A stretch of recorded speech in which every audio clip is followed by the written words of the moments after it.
Today, the mainstream media malpractice on the Buffalo shooting continues. Twitter bias is exposed, and by viewer request, a conversation about 2,000 mules. We've got all of that and more, and it all starts right now.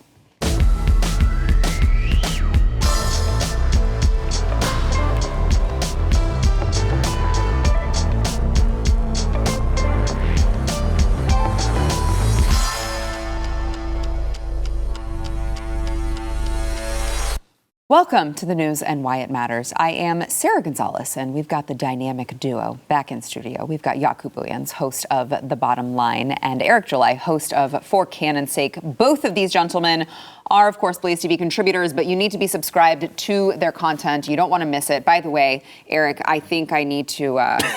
This is... What happened yesterday when I wasn't here? This is, I was told to give this to you, the swear jar. I deserve Was he dropping some bombs This is Eric's yesterday? swear I jar. deserve this. A little bit. You do? Yesterday was Yesterday was one of those days. So sad I missed it. Well, we'll take the swear jar as opposed to like angry management email. Yeah, I didn't get an email, to be fair. So I'll take this over the email. So that works for me. So yesterday we, of course, covered the Buffalo shooter, his manifesto, really digging into the things that the mainstream media was not sharing with you, the things like he was authoritarian left. I should say he described himself as authoritarian left, eco-fascist, national socialist.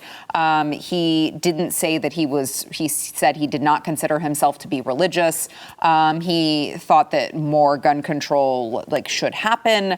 Very anti-Semitic, which there is one party that is constantly saying anti-Semitic things, and there is one party who's constantly defending Israel. I'll let you guys do the math on which is which. But the mainstream media continues to just go all in trying to portray this guy as like a figurehead of Republicans. I know Rolling Stone magazine published an article that literally called him a mainstream Republican. And, you would think that maybe as they got deeper into this manifesto, maybe even read it for themselves, maybe once they informed themselves, they would kind of change their tone. Not so. Let's listen to Don Lemon, who still is trying to blame Tucker Carlson and Fox News, and they're trying to convince you that this great replacement conspiracy is being peddled by mainstream Republicans. Let's listen to that. Who believes in the great replacement theory? The false belief that white Americans are being replaced by people of other races. Even if the gunman wasn't influenced by certain people, right? Even let's just say he wasn't influenced by certain people. Okay. Boy, they sure are humming the same tune in unison. We've never seen demographic change like this. It's roughly the equivalent of a brand new city of Chicago every year, a city populated entirely by poor people with limited education who can't speak English. And the question is, how is it good for America? Calling it out and calling them out is not political. It's not political. It's just the truth. What they're trying to do is stop you from criticizing them. This guy is so bad. I feel like I'm going to break out in hives every time I watch him because it just it gives me a tick. They are literally trying to bring in an entirely new demographic. I mean, they they brag about it. A nation. Well, look at New York City is now allowing it. New York is allowing illegal immigrants to vote in local elections.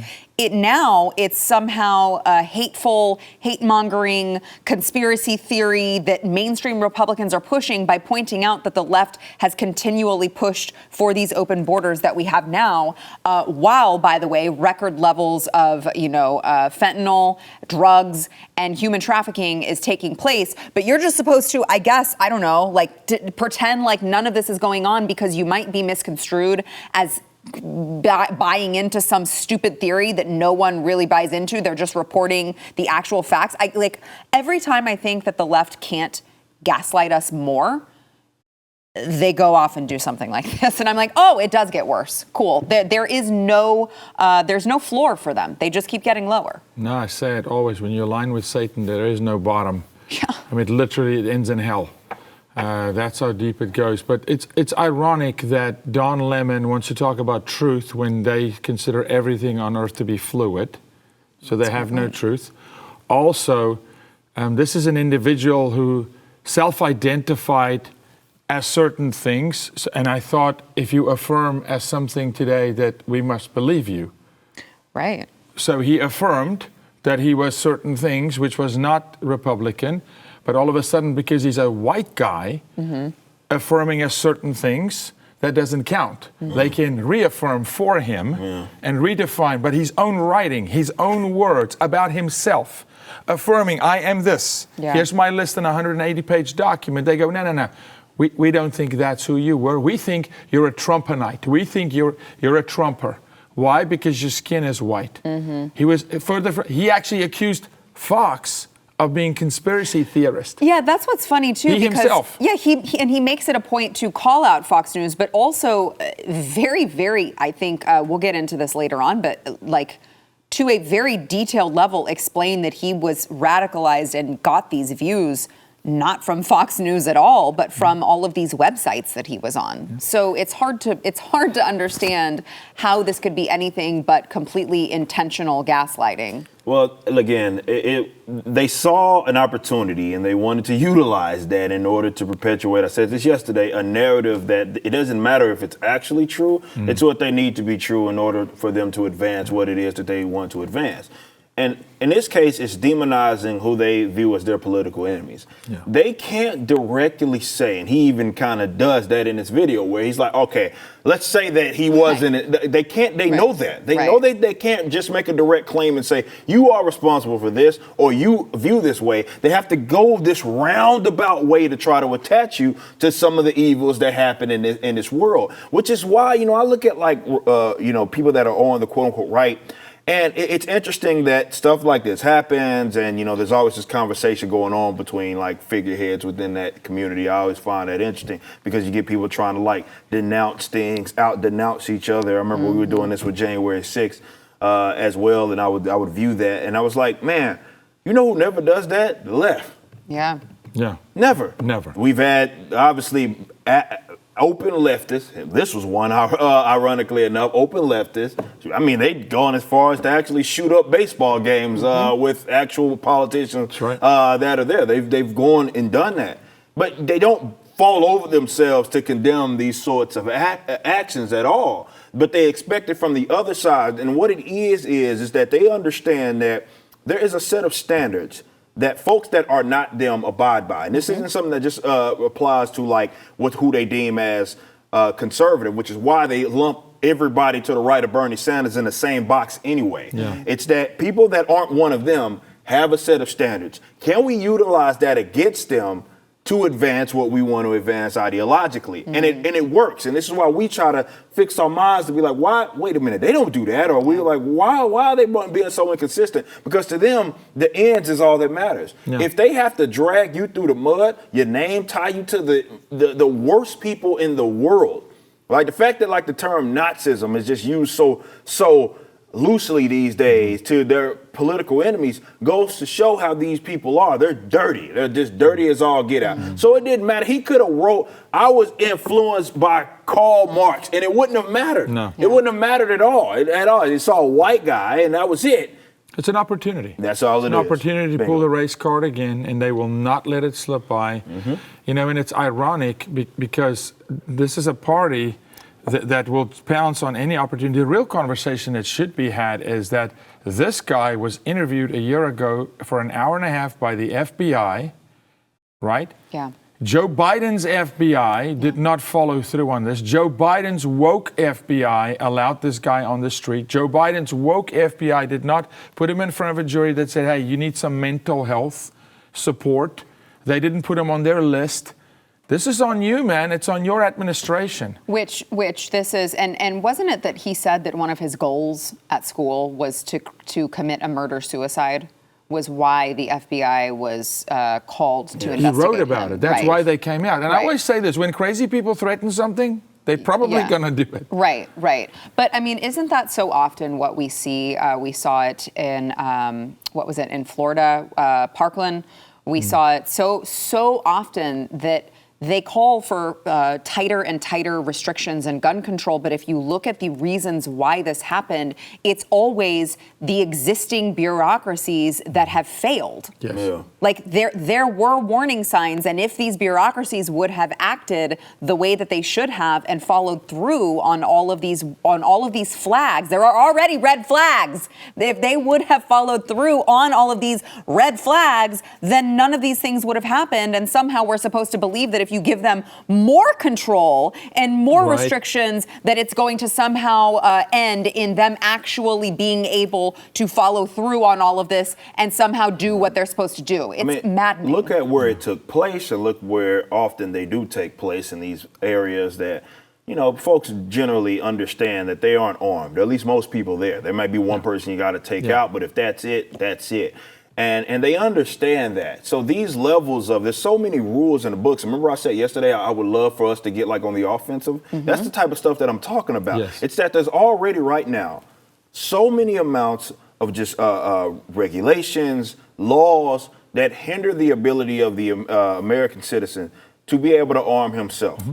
Which to me, they could have as strict as they possibly want to have it, and it wouldn't stop anything. Ultimately, I made this statement yesterday, it's going to be up to the individual to protect themselves at the end of the day. It's not going to be the state. It's not going to be their agents and the police. It's not going to be any of them. When it's all said and done and the crap hits the fan, that's not even what the police does anyway. The police don't save any. They're a response agency. That's all really it is. That when it hits the fan there and there's not like a police officer like I could summon and rub on a lamp and a genie or something and he come. That's not how it works. Ultimately, if you're in a spot and it hits the fan, you are going to be responsible for your own well-being and the people that are around you. And they don't want their reliance in the individual relying on themselves. What they want is you to look into them to save them, even though they know damn well that they can't do it anyway. but it's about that dependency. But that justifies them growing government. Yeah. That justifies them putting you under their thumb, which helps them with the New World Order, which drives them into socialism. How in the world, if you take away every gun in America, are you going to keep Americans safe when you've got a border wide open where the cartel is running both sides of the border? Heck, we were fired upon in the U.S. by the cartel. It's a joke. I ask Americans to please stop listening to these idiots. It's idiotic thinking. And think for yourself logically, as if it's your home. If you leave the doors open and you don't arm yourself, what then? Does that make sense? I mean, would you leave the back door of your country, which is not a back door, it's 1,941 miles of Texas border.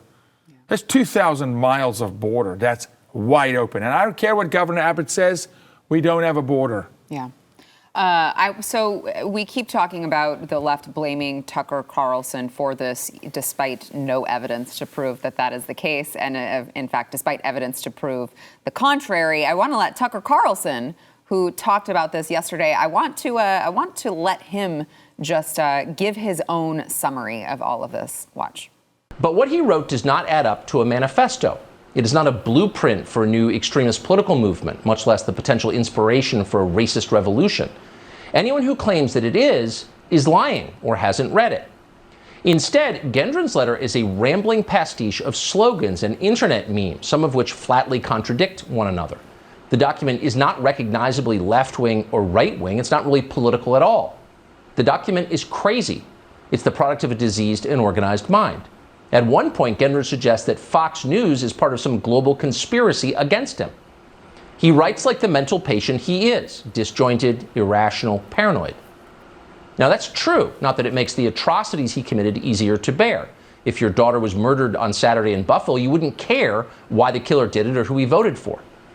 But the truth about Peyton Gendron does tell you a lot about the ruthlessness and dishonesty of our political leadership. And now you see why there are so many more Americans watching Tucker than watching Don Lemon over on CNN or MSNBC, and I guess I could say now Jen Psaki over at MSNBC. Did you guys see, I know we got to go to break, but did you guys see the other day when Tucker had Tulsi Gabbard on and he was talking about Dan Crenshaw and he called him Eye Patch McCain? That's what he is. Nearly lost my mind. That's what he is. He comes up with so much good content. It's about time. And like his lower thirds, they always They're like good. write something that just they're so sassy, and I'm like, man, I don't know if that's him or if that's a really good producer, but it is funny. All right, we've got it. Let's go to break, and we'll be back with more. First, we want to thank our sponsor, Patriot Mobile. So look, the DHS is now creating a department, you know this, the Ministry of Truth, the department designed to combat disinformation. You never know what is next. Free speech is obviously under attack, which is why we are proud to support Patriot Mobile. They are America's only Christian conservative wireless provider.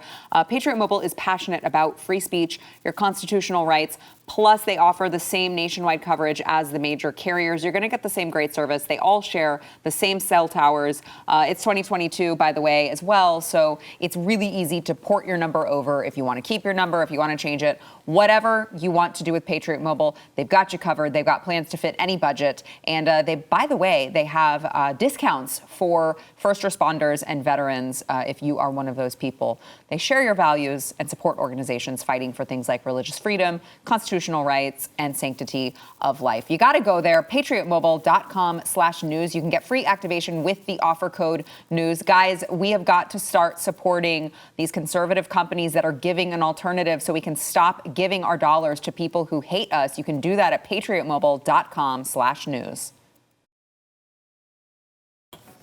The left is just never ending, just memeing themselves, I think. And that happened again when Representative Eric Swalwell, yes, this is, in case you were wondering, this is the same man who farted on live television. And you may also be wondering, Eric Swalwell, wait, is he? Yes, it is the guy who banged a Chinese spy, Eric Swalwell. Yes, one and the same Representative Eric Swalwell, who took to Twitter to give this insufferable, completely false tweet. He said, my 4-year-old just FaceTimed to ask what I'm doing to help the people in Buffalo. And why did the bad man do this?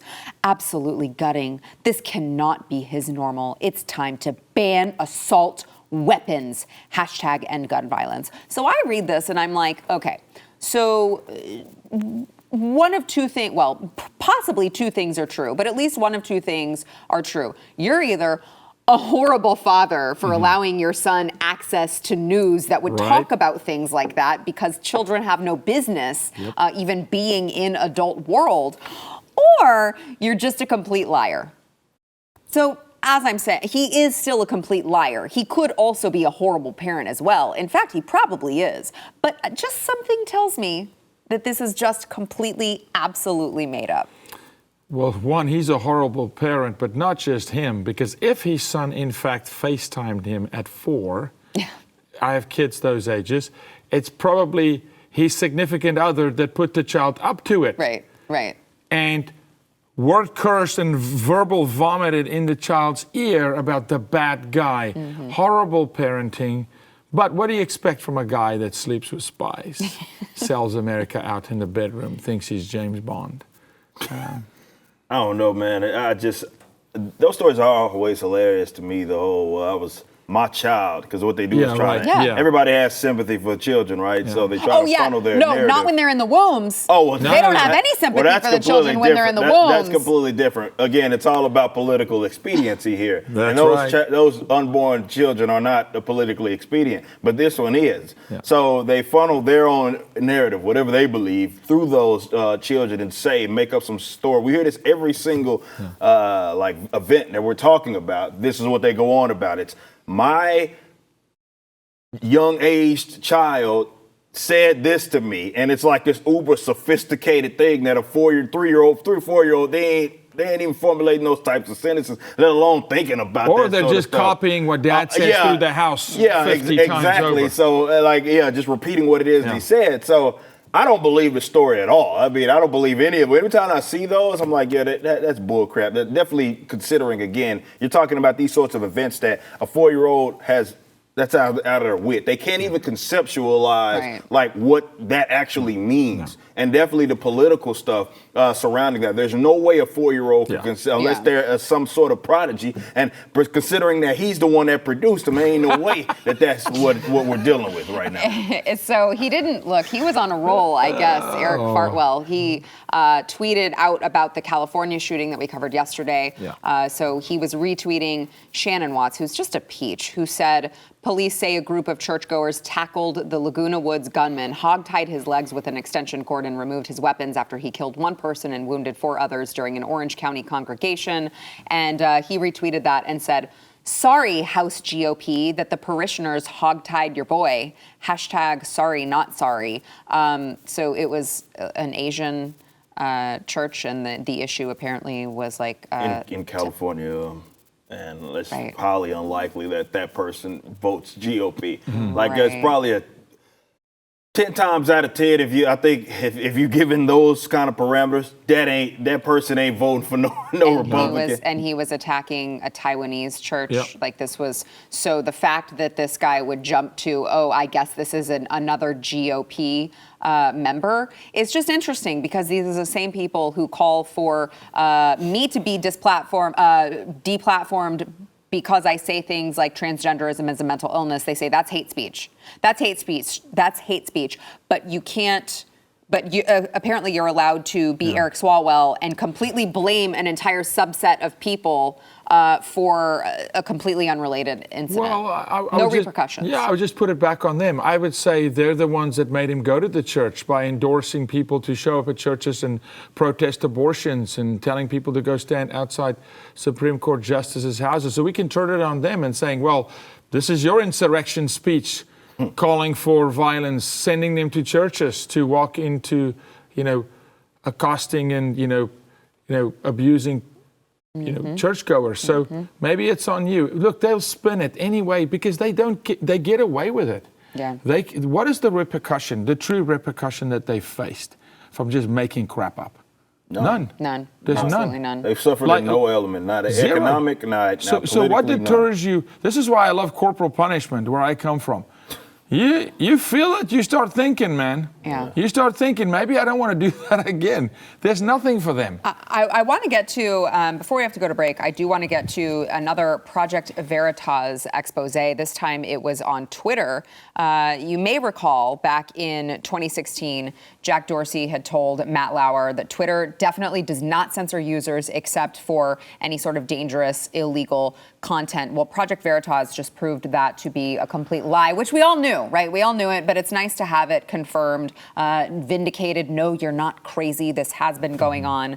They exposed a bunch of employees at Twitter, and this Twitter employee or employees admitted to censoring only conservatives. Here's that exchange.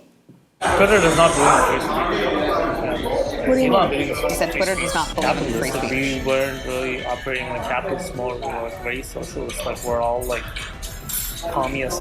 We're all ideologically, it does not make sense, like, because we're actually censoring the right, not the left. Because everyone on the right wing will be like, bro, it's okay to say, just gotta tolerate it.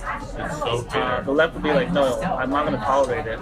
I need it censored, or else I'm not gonna be on the platform. So it does serve the right. It's true. There is a bias. But I don't know if the two parties can truly coexist on one platform. What do your colleagues say about it? Like, they hate it.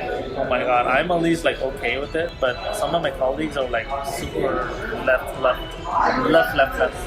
What do they say? They're like, this will be my last day if it happens. I mean, great. Go find another job. Good luck to you. Don't let the door hit you on the way out. Incredible. That's kindly said, ma'am. Well, I'm just trying not. I want Eric to keep that swear jar. I don't. Well, want he's batting 1,000. He's gonna make it through the show. That's true, but like this, I think what's important to pick up from that video, what you just saw, is again what the point that I made. I think it was in the previous segment about how they use the values of the other side really against them. Yes. Like they'll coexist. They have no problem. Folks on this side does. But I know folks will look at it like, well, it's just one guy, even though he's sort of senior engineer, blah, blah, blah. He could just be saying anything. But this is certainly in line with what we picked up. We've seen like the polling numbers with, or rather, the employees for Twitter and where they lean in terms of who they donate their money to, and it's like over 95% Democrat. Of course, we know that they're leftist, and when you have that work environment, no matter what your intention is, that bias is going to show itself. It's going to lend itself. You're not even in the interest of hiring people that are on the other side. What the hell else did you think that you were going to get? Yeah. So even if you thought there was just some rogue Twitter employee that's just saying whatever to impress that chick because he thinks she's a leftist, whatever, we know we've already seen like the numbers. We know where they're slanted to. So that is far more likely to be the case. And I think that's just him saying the truth out loud as opposed to just simply some rogue employee just saying whatever. Well, we can corroborate it, Eric, and he's corroborating it. It's societal indicators, right? He's talking about a culture. He's not even talking about, when I look at that occurrences, he's addressing a culture that's in Twitter, but that's the same culture in Target. In Starbucks, it says we'll pay our employees to go to another state to go get an abortion. Yeah, that happened with Sony this morning. It's the same culture. So he's addressing a culture that was in Twitter, probably from the get-go, that now Elon is trying to change, but they're revolting against, obviously, internally, because, again, there would be repercussions. So, no, I look at that and go, yeah, we feel it in culture. We can say, yes, that's factual. Yeah. All right, we've got more to come. First, we want to thank our sponsor, Healthy Cell. So a lot of you out there, there's like 240 million Americans who are taking their supplements daily in pill form, but you don't realize this. You're not getting the results that they promise because you're not absorbing the nutrients properly when it's in pill form.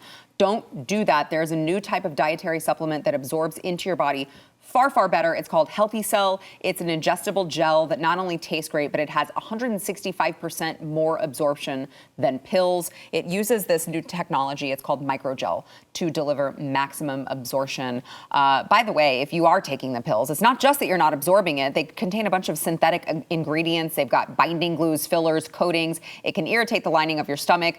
Don't do that. We use Healthy Cell over at our house. They've got a ton of different things. They've got vitamins, just your daily multivitamin. They've got things to help you sleep. They've got things to help you focus. And they're all made of gut-healthy ingredients like soluble fiber, citrus pectin, acacia gum, water. It's not containing any artificial sweeteners, flavorings, colorings. It's non-GMO, gluten-free, and vegetarian. Like I said, we love these, especially the REM sleep. Sleep like a baby whenever we take them. You got to go try it. It is healthycell.com. That is healthycell.com. Use code NEWS for 20% off your first order.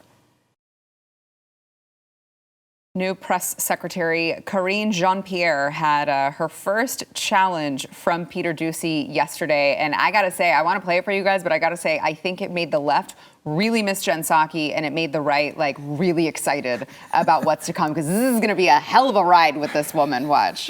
The president's Twitter account posted the other day, you want to bring down inflation, let's make sure the wealthiest corporations pay their fair share. Mm-hmm. How does raising taxes on corporations reduce inflation? Are you talking about a specific tweet? He tweeted, yes. You want to bring down inflation, let's make sure the wealthiest corporations pay their fair share. Look, we have talked about this past year, about making sure that the wealthiest among us are paying their fair share. Okay. And that is important to do, and that is something that the president has been working on every day when we talk about inflation and lowering costs. And so it's very important that as we're seeing costs rise, as we're talking about how to build a America that's safe, that's equal for everyone and doesn't leave everyone behind. That is an important part of that as well. Wait, but what does that have to do about inflation? I never heard the answer. In fact, Peter Doocy comes back in the full clip. It's too long to play. He comes back and says, but what does that have to do? How does having the wealthy give more in taxes help with inflation? And she's like, well, look, firefighters and police officers have to eat dinner. Oh my gosh. Wait, what? What are you talking about? Oh, it was so good. And this is what happens when you hire someone because they check all the boxes. Because how the hell are you going to fire her? You can't be the one to fire the first openly gay black woman press secretary. You can't do that. You just got to go with her. She's a product of affirmative action in this country. Yes. You can't fire affirmative action. So good. What's the qualification? Listen, if that woman worked for La Madeleine restaurants, the menu of the day would be word soup.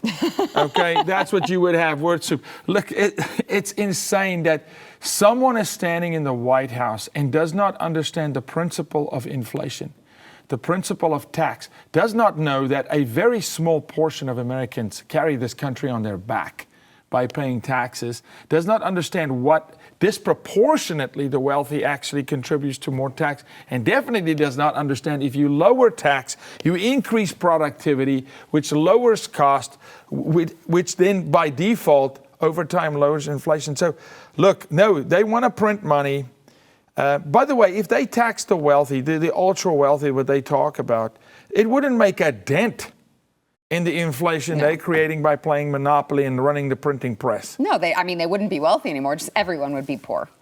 So good job. Good work, Democrats. She's economic illiterate, for lack of better terms. But to be fair, all of them are economic illiterates. Good point. If you ask your average American right now if that made any sense, they would probably think like, yeah, maybe, I guess, yeah, tax the rich, blah, blah, blah. Not understanding that that's stupid. And I'm sorry I got to put one in here, but they're jackasses, for lack of better Eric, terms. we were doing so well. I understand that, but I can't call them something else. What else am I supposed to call them other than that?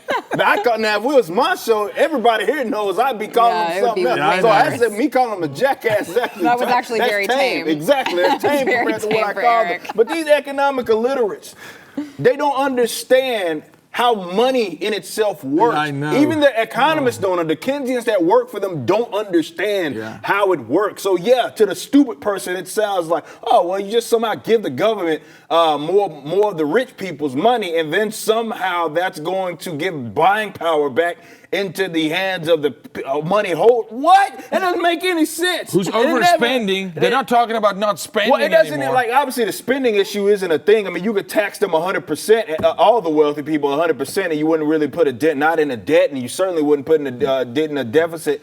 The amount of money that they're spending right now that they know that they're not going to get, but they spend it anyway. This is just simply a result of, you talk about printing press. That's what's basically happened. You have 40 to 50% of the money supply, whatever the actual number is that was just printed within the last few years. That's your result.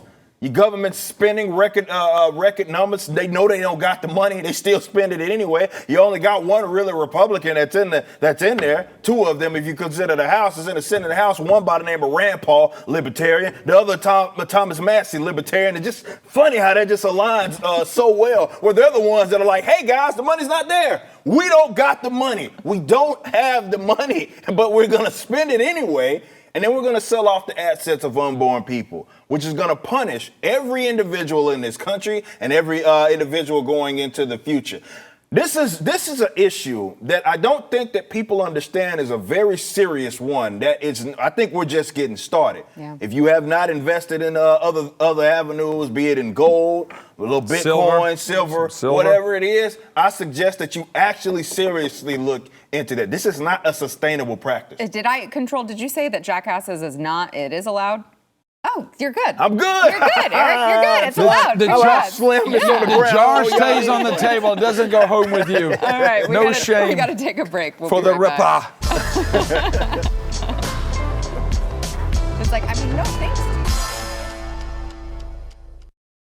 All right, I only got a few minutes left here, but wanted to share with you Jordan Peterson, who is in, I guess, hot water with the left today after tweeting in response to plus-size model Yumi Nu's cover of Sports Illustrated, "Sorry, not beautiful, and no amount of authoritarian tolerance is going to change that." Obviously, this is, like I said, a plus-size model on the cover of the swimsuit issue of Sports Illustrated. She does not play any sports. She's not an athlete. She is not fit at all. I'm not fat shaming her. I'm just saying she's a plus-size model, so she's not. Fat shame her. She's not fit, and she needs to fix that. But we got about a minute left, so gentlemen, please. So I'm simple. Look. If you want to call me fat phobic, whatever, that's fine. This is not something that is good for you. We need more people to actually address this issue. It comes with actual other medical issues. People, you want to talk about putting a burden on the medical system. Yeah. That's something that we need to actually address. The fact that they're trying to normalize this bad behavior, because it does say a lot about a person that allows themselves to get to that level. It says a lot about them. This is something that actually needs to be addressed seriously. It's one thing if you prefer that. I'm black. There's some brothers out there that actually prefer a woman with meat on. I ain't one of them, but prefer a lot of meat on them. But that don't mean that's healthy. You're Sports Illustrated. Yeah. Yeah, no, again, they use sports. I mean, sports have gone so woke. They've infiltrated sports. It should be an athlete on the cover. It's Sports Illustrated, for crying out loud. Look, they're just in that bandwagon of Victoria's Secret and Calvin Klein with the pregnant dude on the bed. And I mean, like, look, at this point, you laugh at these jokers. It's a joke. It is a joke. Well said, guys. Thanks for being here.